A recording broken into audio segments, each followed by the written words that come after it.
Demi Allah, saya bersumpah akan memenuhi kewajiban Presiden Republik Indonesia dengan sebaik-baiknya dan seadil-adilnya, memegang teguh Undang-Undang Dasar dan menjalankan segala undang-undang dan peraturannya dengan selurus-lurusnya, serta berbakti kepada nusa dan bangsa.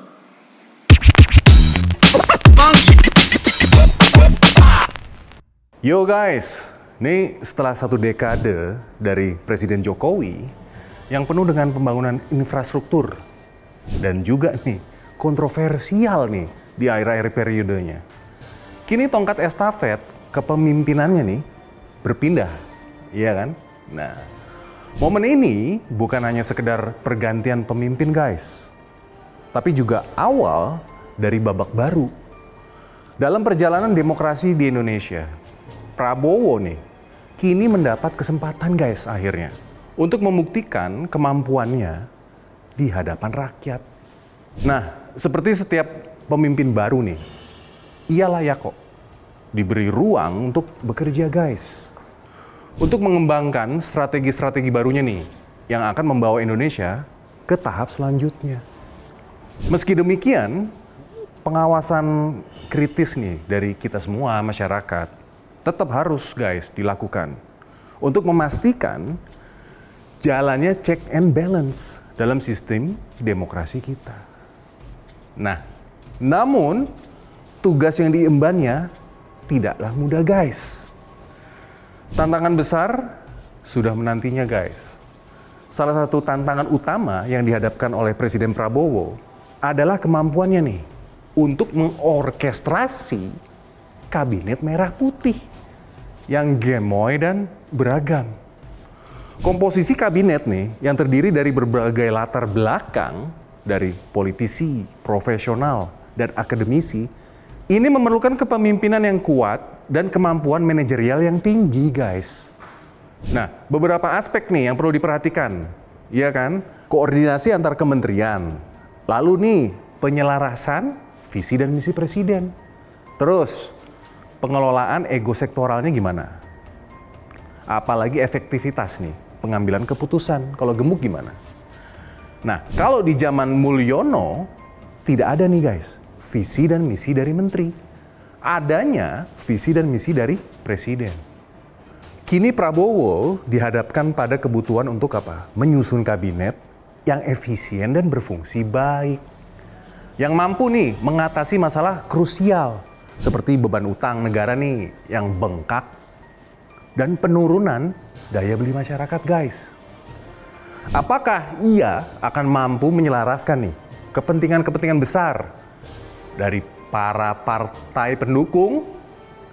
Itu adalah pertanyaan juga yang harus segera terjawab guys melalui kinerja awal kabinetnya. Presiden Prabowo ini harus membuktikan loh bahwa dirinya lebih dari sekedar penerus. Beliau tidak hanya dituntut untuk melanjutkan program-program yang telah diinisiasi oleh Pak Mul, tapi juga harus apa? Mampu meninggalkan jejaknya sendiri dalam sejarah kepemimpinan Indonesia. Nah, untuk itu Presiden Prabowo perlu meninggalkan jejak yang berbeda guys dari Pak Mul.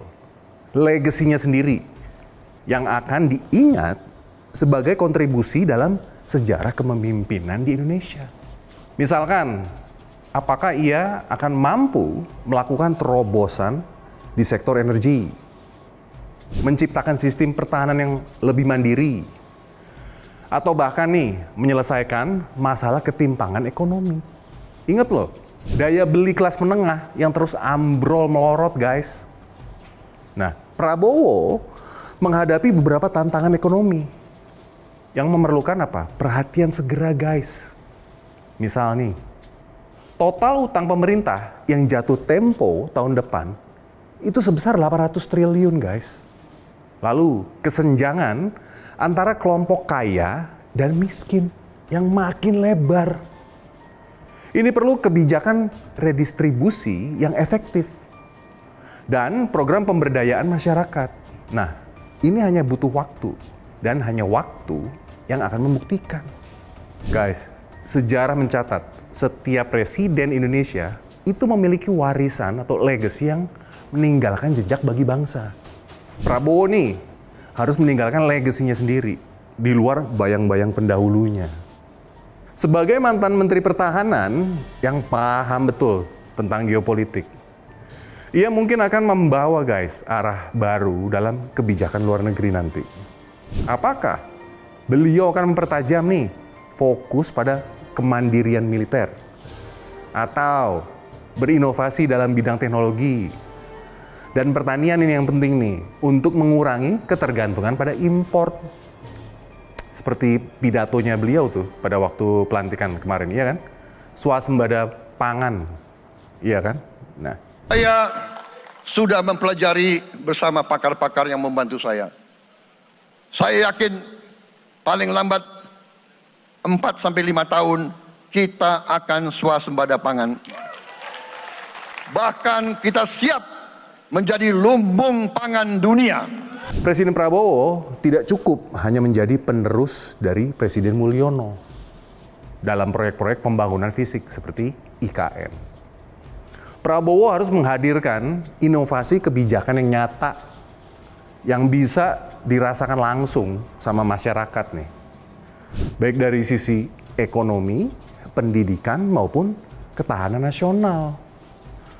Dalam dinamika politik yang selalu bergerak cepat nih, ini pertanyaan menarik muncul.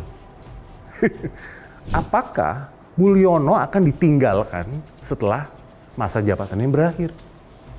Namun di era baru ini, apakah Mulyono masih memiliki peran di balik layar? Ataukah ia akan lebih memilih untuk mundur secara terhormat dari panggung politik? Nah, ini menarik nih, yang harus kita ikutin. Lo komen nanti ya. Nah, bagi Prabowo, kedekatan atau jarak dari Mulyono ini akan mempengaruhi bagaimana ia membangun legasinya sendiri menurut gue. Jika tetap bergantung pada warisan dari Mulyono, ini dapat mereduksi guys identitas Prabowo sendiri sebagai pemimpin yang otonom guys. Pelantikan Prabowo sebagai presiden ke-8 bukan hanya simbol menurut gue dari peralihan kekuasaan, tapi juga awal dari masa depan yang penuh tantangan loh. Dengan berbagai masalah ekonomi, sosial nih, beban hutang negara yang besar, yang jumbo, hingga pertarungan untuk mempertahankan daya beli masyarakat ini. Prabowo harus mampu membuktikan dirinya sebagai pemimpin yang dapat menghadirkan solusi yang nyata-nyata aja lah. Jangan ngawang-ngawang.